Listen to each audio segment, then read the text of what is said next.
This video is brought to you by Grandeur Warranty, your #1 online source for factory-backed extended warranties in the country. Several months ago, we took our brand new 2025 Ford Maverick all-wheel drive hybrid compact pickup on our Denver 100 efficiency loop.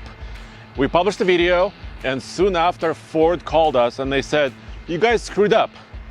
What happened? Well, they said the truck was too new. It had about 300 miles or so on the odometer. They said you should test it when the truck has about 4,000 miles on the clock. The engine is broken in and you will see more realistic efficiency.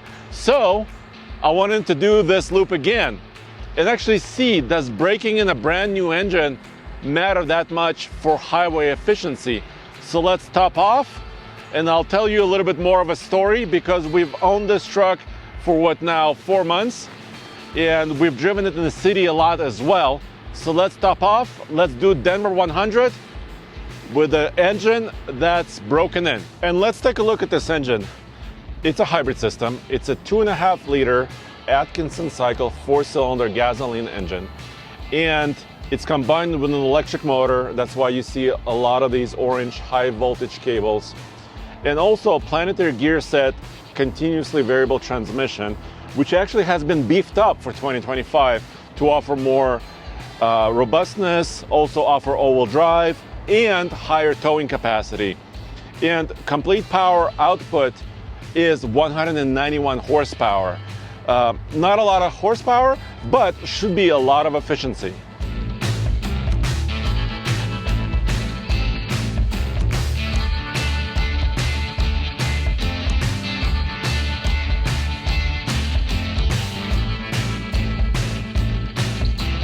Capless system, and it says 87 octane, which is what I'll be using. All right, 87.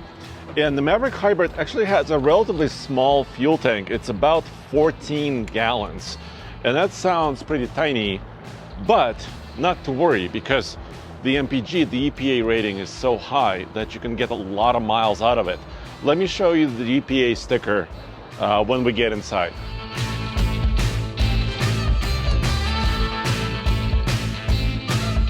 As always, we just wait about 30 seconds or more and top off. Just make sure we get an even fill every time, and letting everything settle. Right there, I'm ready to go. All right, so this is an XLT model, which means it has a little bit more color on the inside. Let me power up, and I'm gonna reset the trip meter. I'm gonna show you the sticker. Yes, I will be in eco mode. We have to. I mean, this is an efficiency test and it has an eco mode, so we should as well use it. Trip economy, trip number 2.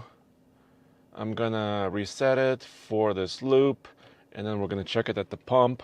Now, one of the reasons why Ford called us and they said, "Guys, you should really break in the engine before some testing," is because that's the way EPA tests their vehicles. They do put quite a lot of miles on their engines to verify this. This truck is rated in all-wheel drive configuration at 40 MPG city, 34 highway, and 37 combined. That's how it gets that great driving range, especially in the city. And actually, Mary did a week-long review of this truck. She has a long commute, and well, I want to show you the video of Mary talking about her city efficiency. I drove the Maverick for actually what ended up being 5 days. Oh. Because I drove it from Tuesday through Friday yesterday, and today is Monday. So I did almost 80 miles a day every day. Okay. A couple of those days was only 40 because I would work from the ranch. Got it. Okay, so we traveled 385.9 miles with an MPG of 46.2. Wow, that's pretty good. Yeah, 186 of those miles were electric. I was very impressed, actually. I drove it for 5 days without stopping at a gas station. Really? Yeah. That's pretty awesome. So a whole week not having to fill out. A whole work week, yeah. We're almost at empty, and I'm going to give it to Tommy and be like, "That's your problem, buddy." Fill her up. Take a look at this. Right now on the clock, it's 3,953 miles. So we're just 40 miles away, but this loop is 111 miles long. So on this loop, we will see 4,000 and over that.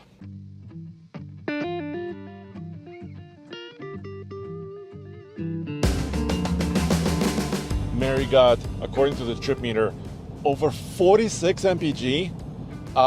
Crazy, nuts. She didn't verify it at the pump, but it should be well over 40. And that's a great result because hybrids are really great in traffic or city driving, stop and go. Whoa, that was a rock.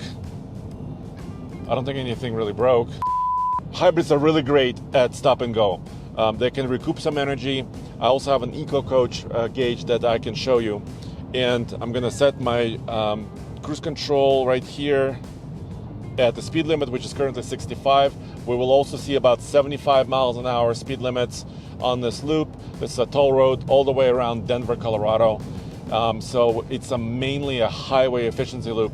But here's what happened last time on this loop. Case and I were in the truck. We were doing this loop. We were so excited. We were one of the first customers of the brand new Maverick all-wheel drive hybrid. And we really wanted to see how efficient it was. And this is what happened at the pump when we got back. So we have our numbers here. Our Denver 100 loop is actually 111 miles. So GPS measured. yeah, hopefully people are not too disappointed that it's not exactly 100. Yeah. But 111 divided by 3.768. Final number? Come on! Oh, no! Well, we didn't even cross 30 MPG. So our trip computer was pretty optimistic. Yes, very optimistic actually. As you saw there, we did not crack 30 MPG on our highway loop last time, 29.5. Yeah, we were a bit disappointed. And we've been testing pickup trucks and cars of all kinds for the last 15 years here at TFL Studios. And oftentimes we get loaners from manufacturers with less than 400 miles on the odometer. And we only have about a week with those vehicles. So that wasn't new to us. Testing a brand new vehicle without a lot of miles on it is not something new that we've done. So, but the whole point of this loop is I really am curious. Was Ford correct? Is EPA correct? Do we need at least 4,000 miles on our odometer, on our truck, in order to get the best efficiency possible? We're gonna find out very soon. And no matter which car or truck you have, if you plan on keeping it for a longer period of time, you should check out GrangerWarranty.com. Use the link in the description below. Granger Warranty is one of the best sellers of factory-backed extended warranties across the country, and you could save some money while doing it, about $1,000 on average. And you don't have to buy it immediately when you buy a brand new vehicle. You could wait a little bit and then get that warranty. And when your truck needs service, you can be sure that they're using certified components, OEM quality stuff, and the work is done at the certified facility or a dealership anywhere across the country.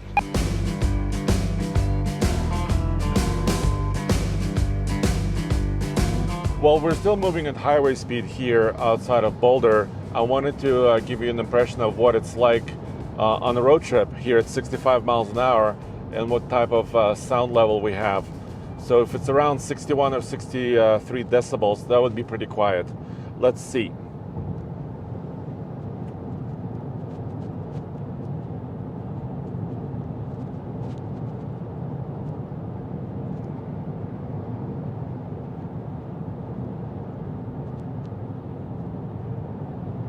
Yeah, that's not bad. It was maintaining around 61, maybe 62 sometimes decibels.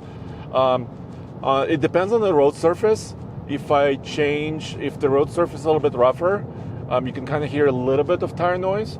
But other than that, this interior is actually fairly comfortable and very quiet. The seat is nice and comfy, at least for me. Yeah, I think this would be a pretty good road trip vehicle. Maybe not in the back seat, although this thing has basically as much room as a midsize truck that's a bit larger. So from the last video, many of you were interested in the gauge mode and the gauges in general. This is called EV Coach. So it's this portion on the right side of my digital cluster. And it tells me a couple of different pieces of information. Right now I'm going downhill and it's in charge mode. So it's showing green. If I apply the accelerator pedal just a little bit, it'll go into electric mode only while cruising. And then if I step on it, it goes into hybrid mode, where basically gasoline engine and the electric motor are working together. But I almost can never hear the gasoline engine. And also, there is no RPM gauge here, really. I can get a sense for how much power I'm using from 0 to 100%, or how much regen how much energy I'm creating. But it's not a typical gauge where you can kind of see the RPM of the engine or the state of charge of the small battery that's on board. And I think that's really on purpose because, and Ford didn't tell me this, but many manufacturers try not to overwhelm the driver with a lot of different information. And I understand that, but as a reviewer and as an enthusiast, I kind of like to see more stuff, more information going on. But, I mean, if the engine just works and just does its thing, and the motor does its thing, it's pretty nice. Also, I wanted to tell you about pricing. So, once again, I have the sticker here. The final price on this XLT Maverick all-wheel drive hybrid with a few options is $36,275, which is quite a lot of money considering the Maverick's original proposition in 2022 when it came out was to be really the most affordable little pickup of them all. And it started around $20,000 back then. Now it starts at around $27,000. The all-wheel drive will set you back about $2,200. And then I really wanted a towing package on this truck with a brake controller. That's a few $100s. I think about $700 or $800. And then I was gonna make Roman and the team buy an Excel work truck with Steelies with just all-wheel drive, hybrid, and the tow pack, and save, I don't know, $3,000, $4,000, $5,000. But really, the team decided to get this XLT, slightly better interior, also heated seats and heated steering wheel came as a luxury option on the XLT for an additional amount of money. So after all that stuff, it's $36,000, which is a little high, but I think it's still it makes it a pretty nice vehicle to be in. Now let's get to the pump and let's see what MPG we have.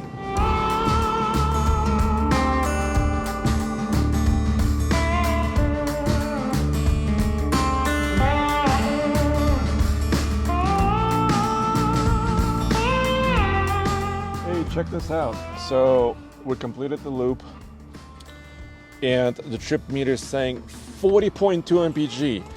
Wow, this should be quite a bit better than what we saw last time.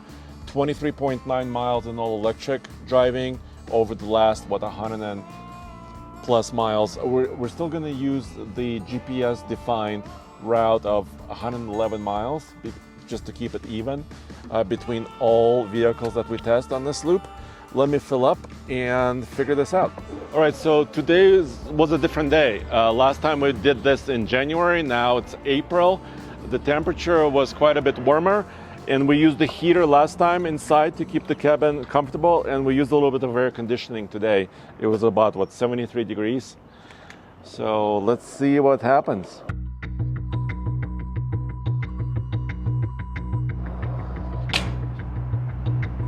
Wow. Okay, so once again, I'm gonna wait about 30 seconds, a little bit more.